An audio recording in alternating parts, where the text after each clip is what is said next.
Everyone, my self Nikhil Singh and इस video में हम बात करने वाले हैं कि काउंसलिंग क्या होता है। ठीक है, स्टूडेंट्स बहुत ज़्यादा इसमें प्रॉब्लम में फंस जाते हैं कि काउंसलिंग आखिर होता क्या है। ओके, एंड नेक्स्ट थिंग हम बात करेंगे सिविल वर्सेस सीएस। ठीक है, दोनों में आपको कौन सा प्रीफर करना चाहिए। दोनों का प्रोज एंड कॉन्स दोनों डिफाइन कर दूंगा, किसमें अच्छा है किसमें ख़राब है। ठीक है, उसके बाद बात करेंगे सीएस का कट ऑफ, क्योंकि सीएस का कट ऑफ जो है काफ़ी हाई जा रहा है, डिमांडेड ब्रांच होते जा रहा है दिन ब दिन वो, तो उसका भी थोड़ा सा मैं कट ऑफ आपको डिफाइन करके बता दूंगा इसमें बिहार इंजीनियरिंग में कितना कट ऑफ जाता है उसका। ओके, सो स्टार्ट करते हैं। सबसे पहले काउंसलिंग के बारे में जानते हैं। पहला हमारा क्वेश्चन है व्हाट इज़ काउंसलिंग। तो काउंसलिंग जो आपका होता है उसका मतलब होता है, देखो काउंसलिंग का अगर मैं सिंपल मीनिंग समझाऊँ वो होता है कि आपका ब्रांच और आपका कॉलेज, ये दोनों तक आपको पहुंचाने का जो काम करता है वो आपका काउंसलिंग होता है। ठीक है, तो सपोज़ दैट कि आप जब काउंसलिंग करवाओगे, जेई में आपका कुछ भी परसेंटाइल आया हो, ठीक है, एक चीज़ मैं और कहना चाहूँगा यहाँ पे, ये कभी मत भूलना कि अगर आपका मतलब 10 परसेंटाइल भी है इसमें बिहार इंजीनियरिंग में, अगर आप एडमिशन लेना चाहते हो और अगर आपका जेई में 10 परसेंटाइल भी है, तो ये कभी डीमोटिवेट नहीं होना कि मेरा एडमिशन नहीं होगा, एडमिशन होगा। ओके, सो मिनिमम परसेंटाइल की तो बात ही ना करो कि मुझे कितना परसेंटाइल चाहिए बिहार इंजीनियरिंग में एडमिशन के लिए, तो आपका कितना भी परसेंटाइल क्यों ना हो, एडमिशन तो 100% मिलेगा। ठीक है, कैसे मिलेगा वो आपको वीडियो मिलता जाएगा। ओके, जब रजिस्ट्रेशन काउंसलिंग स्टार्ट होगा तो बहुत ज़्यादा हेल्प आपको मिलने वाला है। सो मेन थिंग है कि काउंसलिंग का मतलब होता है कि कोई भी कॉलेज में जो आपका ब्रांच चाहिए वो मिलना। ठीक है, सपोज किसी को एमआईटी में किसी को सिविल चाहिए, ठीक है, तो वो काउंसलिंग के जरिए ही ले सकता है। ठीक है, सपोज कोई बच्चा जेई दिया, बीसीसी का रजिस्ट्रेशन भी कर दिया, लेकिन वो काउंसलिंग ही नहीं किया, तो इसका मतलब उसको ना ब्रांच मिल पाएगा ना कॉलेज मिल पाएगा। सिंपल से मैं बात करूं तो एडमिशन प्रोसेस तक पहुंचाने का जो मेन काम जो होता है, वो बीच वाला जो कॉन्टैक्ट होता है वो काउंसलिंग होता है। ठीक है, सो आई होप यहाँ तक क्लियर हो चुका होगा कि काउंसलिंग क्या होता है। काउंसलिंग का मैं अभी फ़ोटो भी दिखा देता हूँ। देखो पिछले ईयर जो हुआ था, ये देखो यहाँ पे सारा कुछ ब्रांच, ये वीडियो मैंने पिछले बार भी बनाया था, लेकिन बहुत सारे बच्चे फ़ोन करके पूछ रहे थे कि सर ये बता दीजिए कि काउंसलिंग आखिर होता क्या। ठीक है, तो ये कॉलेजेस हैं इधर साइड और इधर ब्रांचेज हैं, ये सब आगे मैं बता दूंगा क्या कैसे होता है, कौन सा ब्रांच कौन सा कॉलेज बढ़िया आपके लिए और कौन सा ब्रांच। तो नेक्स्ट हमारा जो क्वेश्चन है वो है कि सिविल वर्सेस सीएस। ठीक है, तो इसके बारे में जान लेते हैं, सिविल वर्सेस सीएस। ठीक है, अगर मैं कंपेयर करूं दोनों को, मेन थिंग है यहाँ पे कि मैं अगर जितने भी ब्रांचेज हैं इंजीनियरिंग में उन सबको अगर कंपेयर करूं तो मैं किसी को नहीं बोल सकता हूँ कि हाँ ये ख़राब ब्रांच है ये बढ़िया ब्रांच है ना। मैं कभी बोल ही नहीं सकता हूँ कि मैकेनिकल ख़राब है आपका सिविल बेस्ट है या फिर सीएस बेस्ट है, क्योंकि सभी ब्रांच अपने में बेस्ट होते हैं। वो आप पे डिपेंड करता है आपका इंटरेस्ट किस में है ना। लेकिन अगर स्टूडेंट्स अगर मैं स्टूडेंट्स को ऐसे बताऊँगा, कहेंगे कि भैया थोड़ा सा और डिफ़ाइन कर दीजिए कि मतलब दोनों में फ़ायदा क्या है। ठीक है, तो सिंपल से मैं बात करूं तो सिविल का जो वैकेंसी आता है, सिविल का जो जॉब आता है वो बिहार में भरपूर आता है। ठीक है, बहुत ज़्यादा जॉब आता है।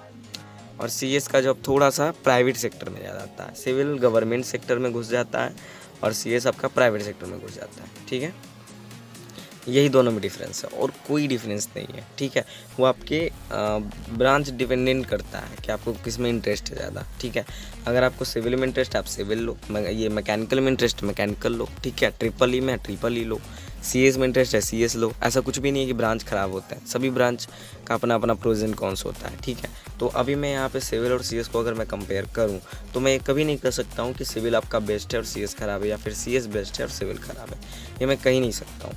दोनों अपना अपना, दोनों में अच्छा है और दोनों में कुछ ना कुछ खराबी है। ठीक है, तो सिंपल सी मैं बताऊँ तो सीएस में आपका प्राइवेट सेक्टर ज़्यादा है और सिविल में आपका गवर्नमेंट सेक्टर ज़्यादा है। बस इतना ही है, दोनों में इतना ही डिफरेंस है और मैं कुछ नहीं कर सकता हूँ इसमें। ब्रांच आप सोच समझ कर डिपेंडेंट करो और ब्रांच सिलेक्शन पे वीडियो आएगा। ठीक है, कि किस में ज़्यादा फ़ायदा है और किस में ज़्यादा घाटा है, ब्रांच सिलेक्शन पे वीडियो आएगा। ठीक है, नेक्स्ट थिंग है कि कंप्यूटर साइंस का कट ऑफ कितना जाता है, क्योंकि मैंने देखा है सीएस का जो डिमांड है वो दिन ब दिन बढ़ रहा है। ठीक है, जैसे ही हम लोगों के यहाँ कोविड आया, ठीक है, इंडिया में कोविड-19 जैसे इंटर लिया तो ज़्यादातर जो मतलब चीज़ें थी वो ऑनलाइन होने लगी। यहाँ तक कि आपका पढ़ाई हो गया, यहाँ तक आपका शॉपिंग वॉपिंग तो पहले से होता ही था, बट इस टाइम ज़्यादा होने लगा।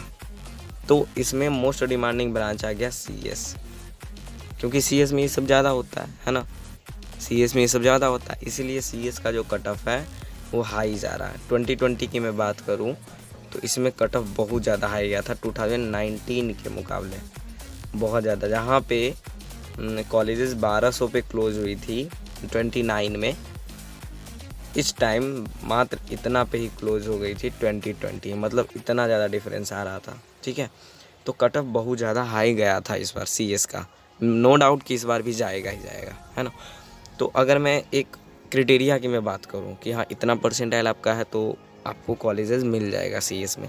CS कॉलेज की मैं बात करूं कितने में CS है बिहार में, लगभग 13 है। एक में तो आपका IT है, MIT में आपका IT है, और बाकी कॉलेजेस में आपका CS है 12 कॉलेजेस में, ठीक है। तो मात्र 13 कॉलेज, 13 क्या, मैं 12 ही सपोज करता हूँ, 12 में ही CS है, ठीक है। तो 12 कॉलेज में CS का मतलब है 10,000 स्टूडेंट आपके साथ फाइट करेंगे ना।